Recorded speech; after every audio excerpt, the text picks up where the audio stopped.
Charlie Parsons for Boxing Social in association with freebets.com, Empire Fight Store and Forged Irish Stout. We are here in Riyadh, Saudi Arabia, a man who's done more travelling probably than, like, where do you reckon you rank in terms of, like, travelling in terms of the world population? I don't know, I guess the top 1%. Yeah. I mean, even higher. Yeah, but it's, I mean, well, how many people in the world? 7 billion. Yeah. So definitely in the top 70 million of that. Maybe even in the top 7 million of that. I mean, is there any way of finding out? Is there a top travellers guide? Do you know anyone that travels more than you? No, not really. No. Do you? No, that's what I'm trying to think. But that makes me think it might be like... You know what? You could technically find yourself in, like, the... Do you think top, like, 10,000 in the world? Is that a bit overkill? I think there's people above me.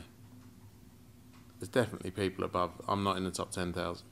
You could be, you know, because you're different. You're sometimes 4 flights a week sometimes. Yeah, I've done 83 flights this year. 267 nights in hotels. Is that right? Mm. Is that By the end of the end of the year? Yeah, at the end of the year. It's been a long old run, mate.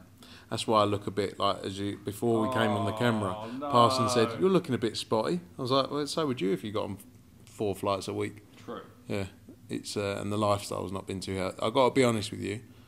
I've just done a little salmon and avocado number. Yeah, I started again today. The last 3 or 4 weeks, I've been a bit off the rails with the lifestyle of, like, eating. I've been eating a lot. Move my phone, yeah, no problem. I've been eating a lot the last 3 or 4 weeks, and I haven't been training.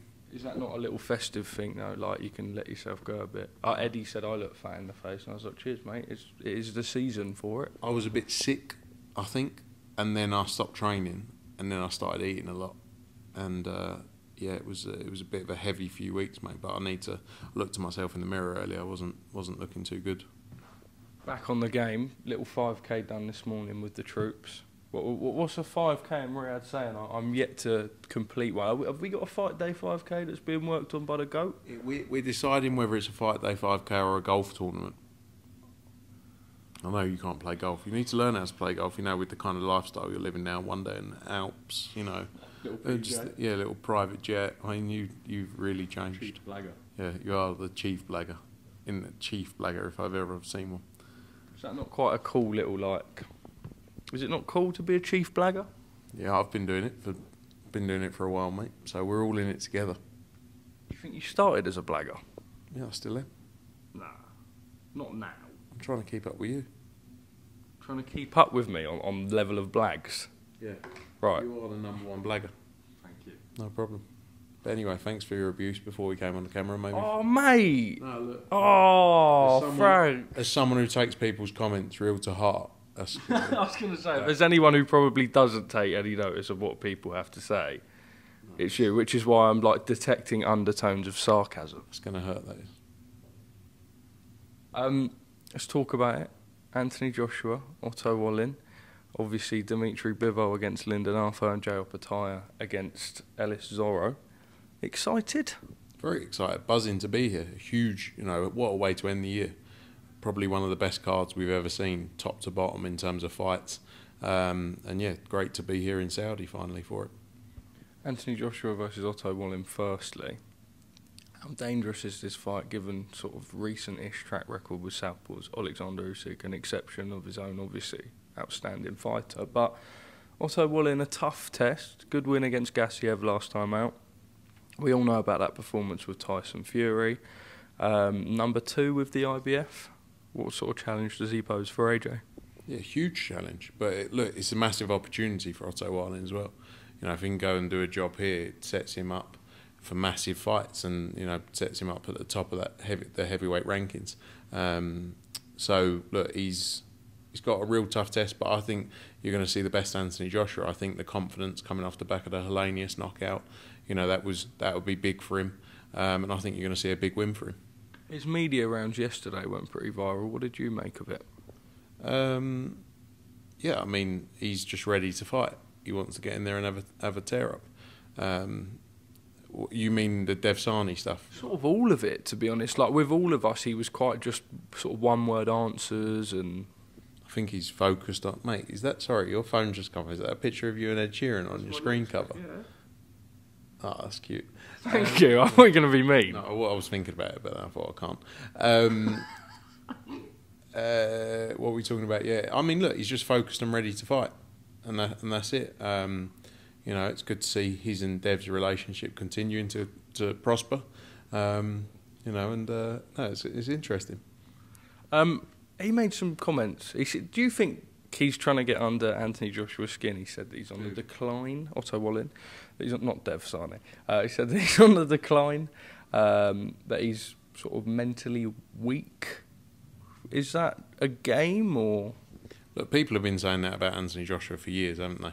About he's this, he's that. People have always had something to say about AJ, and you know, at the end of the day, look at where he is. Look at what AJ's done in his career, and still wants to give so much more, and still wants so much more from the sport. So, you know, you have to take it with a pinch of salt. All these things, and it is part of a game, I'm sure. You know, part of the plan. But people have spoken about his mental side for years. I think as well, every fighter in this sport, to be in this sport, you have to have a different side to you, you know. And but yeah, I think that is part and parcel of just the sport and building up to a fight, and you're going to say things about your opponent. In terms of sort of his trainer situation, he's switched around, not a lot, but obviously we know for the most part of his career in success, and then a couple of changes recently. Ben Davison now the man. Now that reason is because there's 6 weeks, and obviously he had Garcia out and stuff like that. But Otto Wallin came out and said changing trainers a lot isn't good, and that it says a lot about Ben Davison in that he was sacked after the first fight with Deontay Wilder, and then Tyson Fury appointed a new trainer and ended up stopping Wilder twice. What do you make of that? Again, it's opinion. It's different fights, different nights. You know, different performances. Like you can all. I think from what I've seen and the conversations around Ben, they've really gelled very well. He's been great in camp. I think I saw an article yesterday about being around all of the other fighters. You know, a lot of the fighters that we represent at Ben's gym as well. And I think from what I'm hearing, it's only positive. You know, again, people are going to have their view on all of these things, but they're not in there. They don't know, they don't understand, they don't see it. So, and I guess we'll see on Saturday night as well, won't we? You know, but that's the great thing about the sport. There's always some kind of storyline, some kind of narrative to spin about, oh, he's moved trainer again, or he's done this, or he's done that.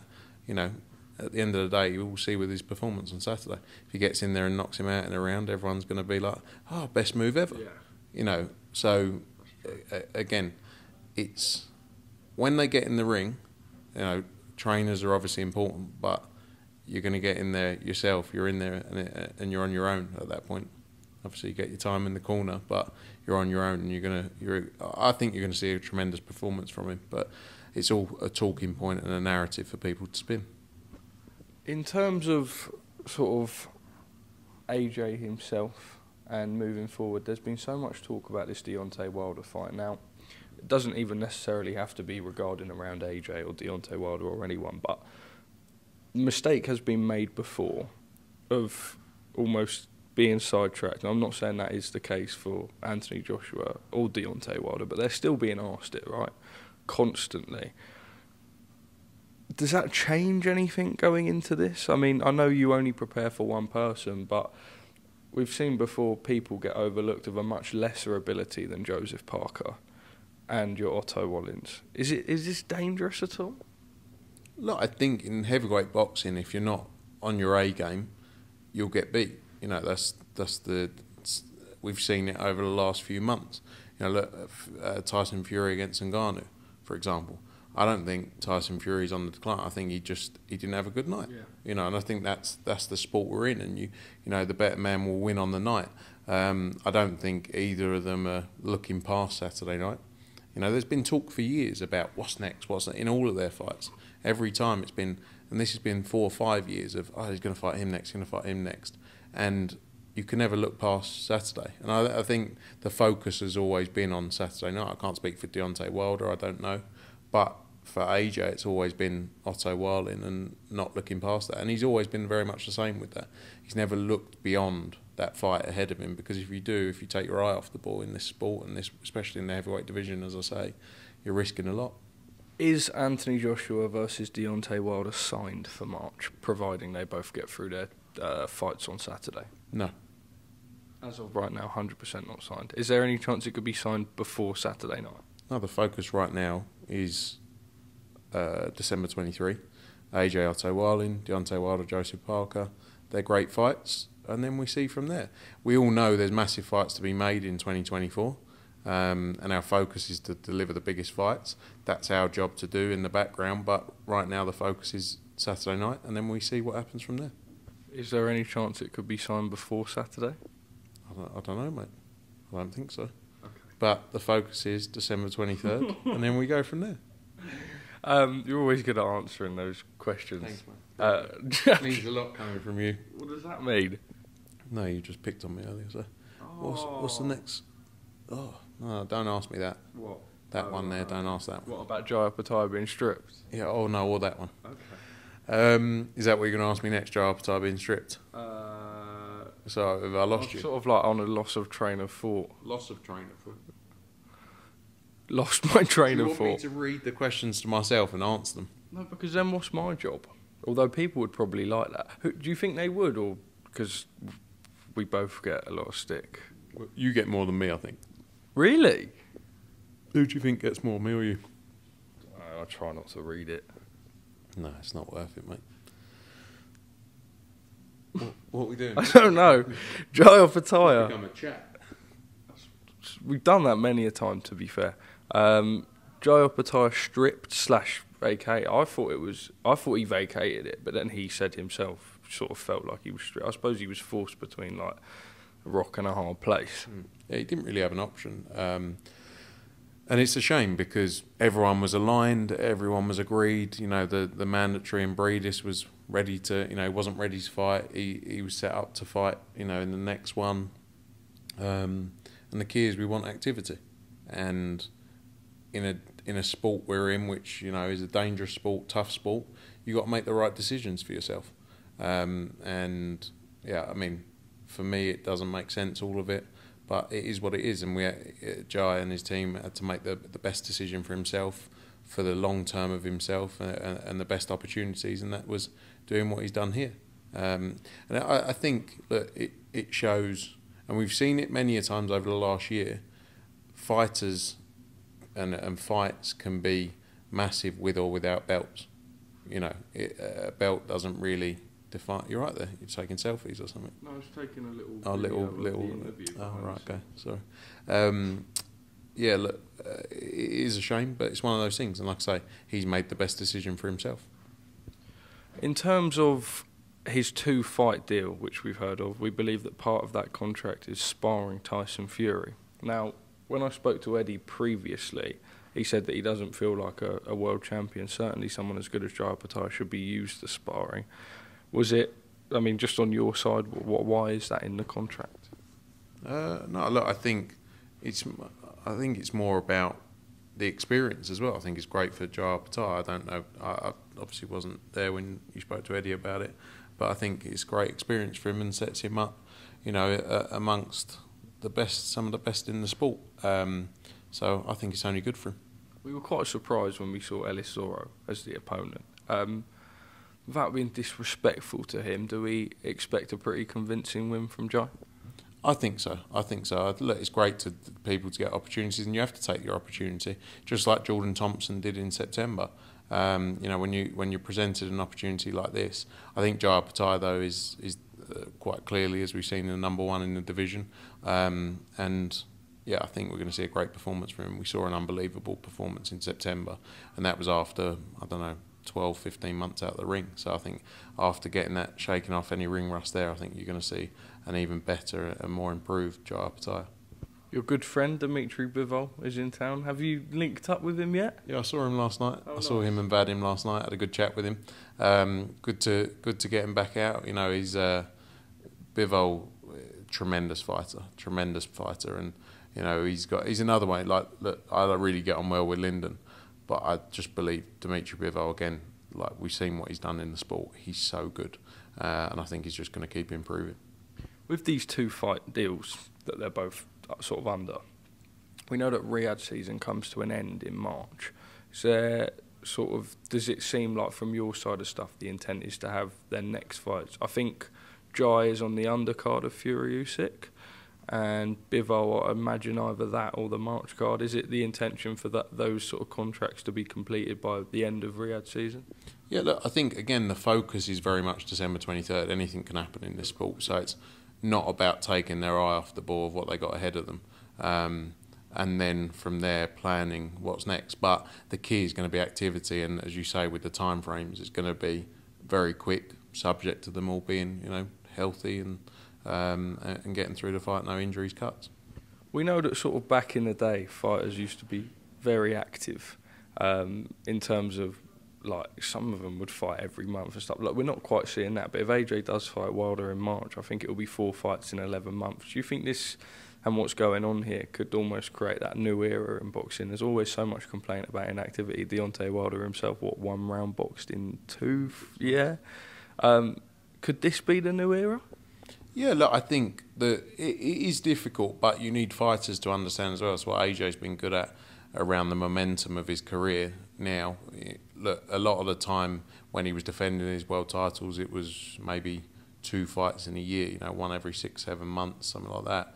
And now the key and the focus he's pushed on us is to have that momentum. He boxed in April, he boxed again in August, boxes now December, and like you say, if he is to fight, like everyone's talking about in March, you know, it would be 4 and 11 months, and that's, you don't see that at this level. But I think it's good. I think it's good for the fighters, and I think we need to see more of it. And I think, you know, we will see more over the next few years. When Frank Warren was asked, he said that he would be the lead promoter of Anthony Joshua, Deontay Wilder. Just your response? I mean, again, the fight it's not done, but the focus is, you know, if we make the fight, then we'll all work together like we have been doing, you know, and that's the key. Take the politics out of it. It's about all working together, and I think that's what this has been beneficial for, is bringing people together, bringing a load of promoters together and putting on the best possible show. So let's see where we end up. Just on your side, I know that a lot of time and effort was put into sort of making Anthony Joshua versus Jarrell Miller. What was your initial reaction when you saw him on the card? Yeah, look, I think, what's it been, 4 years, just over 4 years now, since we were supposed to do the Joshua. Yeah, I mean, it was June 2019, that fight. It's the first time I've seen him, actually. I saw him last night. It was very, yeah. Did you speak? Yeah. How was it? Because he said that it was like a love-hate relationship with you guys. I think I was the love bit. No, he was all right, actually. He was very friendly. But I think it's honestly the first time I've seen him. Oh wow! I think so. I mean, I can't remember seeing him before that. But yeah, look, it was. I don't think we've been quite open around would we work with Jarrell Miller again, and we've always said no in terms of us directly. But things change in this sport, you know, and you can say a lot of things. How many things have people said, and then 2 months later it all changes. So, but yeah, he's back and he's got a big fight on Saturday. He loves a prod and a poke. Him and AJ had a little clash. What do you make of that? AJ just, as he sort of always is with Miller. Yeah, I mean, it seemed a bit quite chilled in the end. Yeah. It could have gone another way, but it was good that it was chilled, and probably good in Riyadh too. Yeah, but yeah, no, it seems, look, there's a lot of characters all here together. When you look at it, even Wilder and Joshua and the stuff that's been spoken about in the past, Jarrell Miller, as you say, you know, Joseph Parker and AJ have boxed in the past. There's so many different characters here, but I think it's good that everyone's coming together and seeing them all together in one room. When I asked Frank Warren why Jarrell Miller was on the card, he said that he served his sentence. He was a drugs cheat. He got caught and he served his sentence. He's clean now. Miller's done what Conor Benn hasn't done. He's gone before the commission, had a hearing and was banned from boxing, was given a punishment and served it. That's what life should be about. Do you have any response to that? No, not really. You know, Conor Benn dealt with the situation with the WBC. There's an ongoing situation, as everyone knows, with UKAD.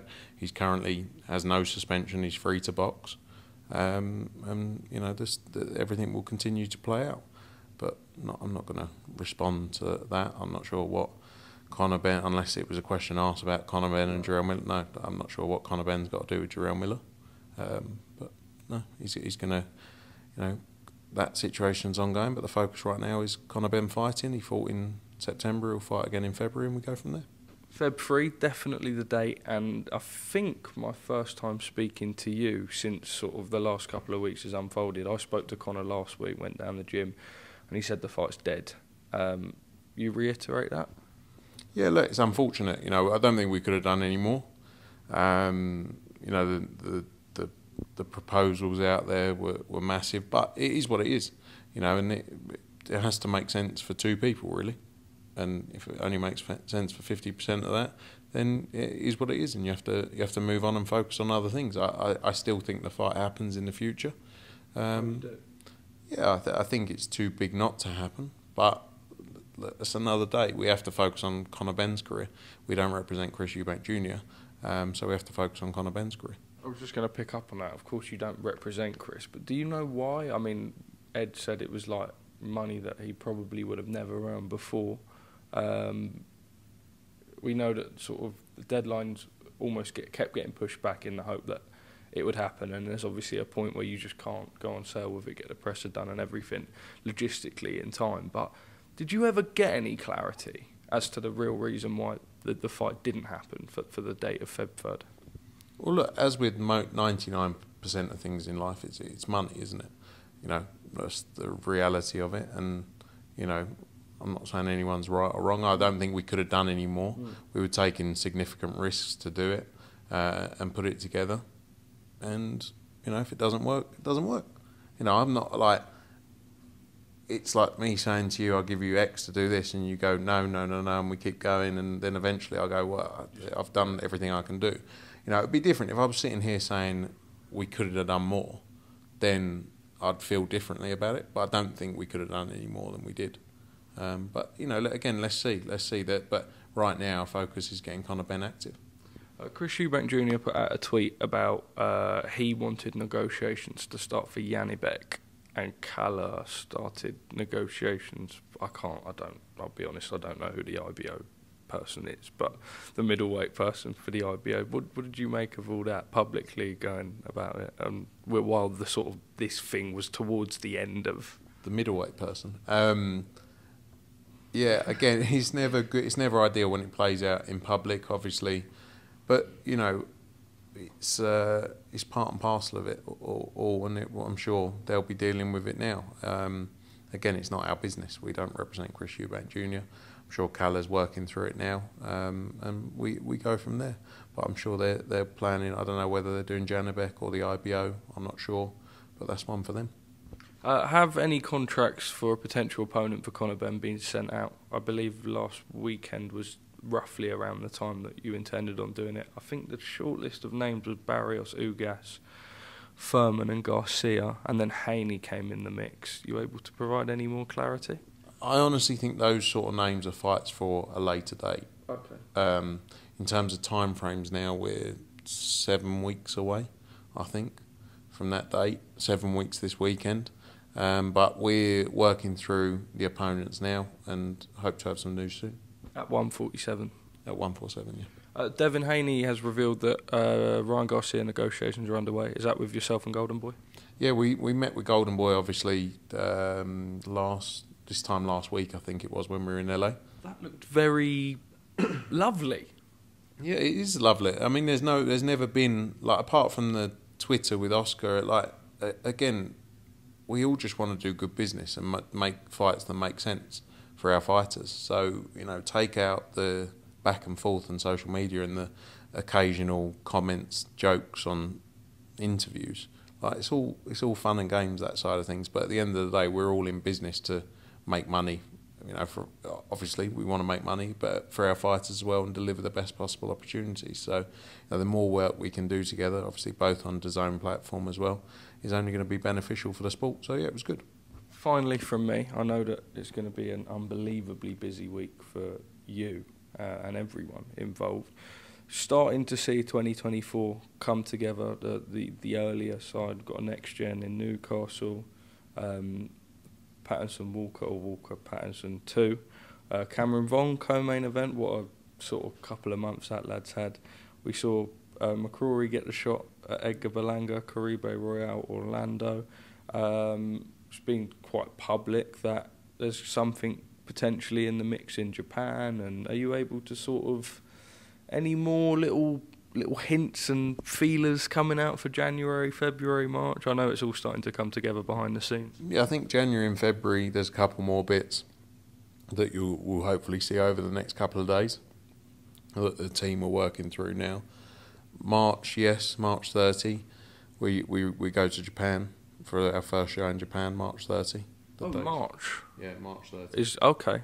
We've got a show we're looking at a show Jan 27th, Feb 3. Obviously, we announced Feb 10.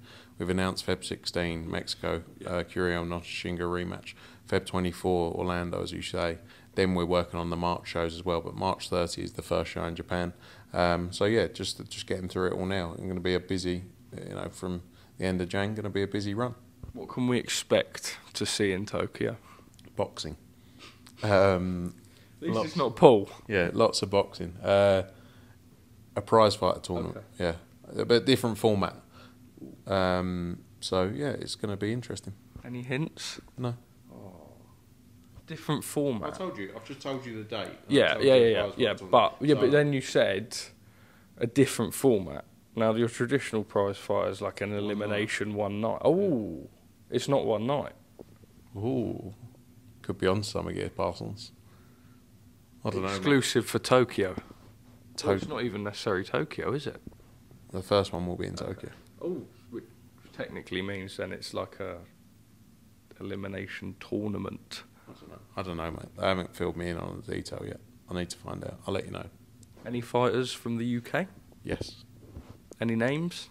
No, they have names. Some from the UK, some from the US, couple from Japan. Oh, really? Yeah, it's going to be... Weight? About 15.5 stone at the minute. The fighter weights? Between 147 and 200 pounds. That's a lot of weight division. Frank Smith, thank you for speaking to us as always at Boxing Social. Final message to the people ahead of an absolutely massive way to end the year here in the Kingdom of Saudi Arabia. Every fight on the card, maybe apart from one or two, could all be main events in their own right. 100%. Don't miss it. Live, DAZN pay-per-view, all around the world. You've got Joshua against Wallin, you got Wilder against Joseph Parker, you got Bivol against Lyndon Arthur, you got Opetaia against Zorro, you got Filip Hrgovic, you got Daniel DeBar against Jarrell Miller. Lots more things as well. My mind's completely gone. There's 2 other fights that I've missed.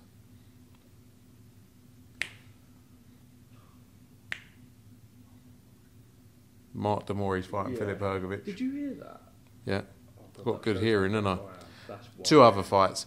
Basically, don't miss it. Let's not sit here and just try and think of what they are because it ruins the suspense. Live, DAZN pay-per-view. See you there. Quick, thumbnail, like with your, as if you're talking. So, say something angrily, go yeah. Thanks, Smith. Thank you for speaking to us at Boxing Social. We need to think of a new advert for freebets.com.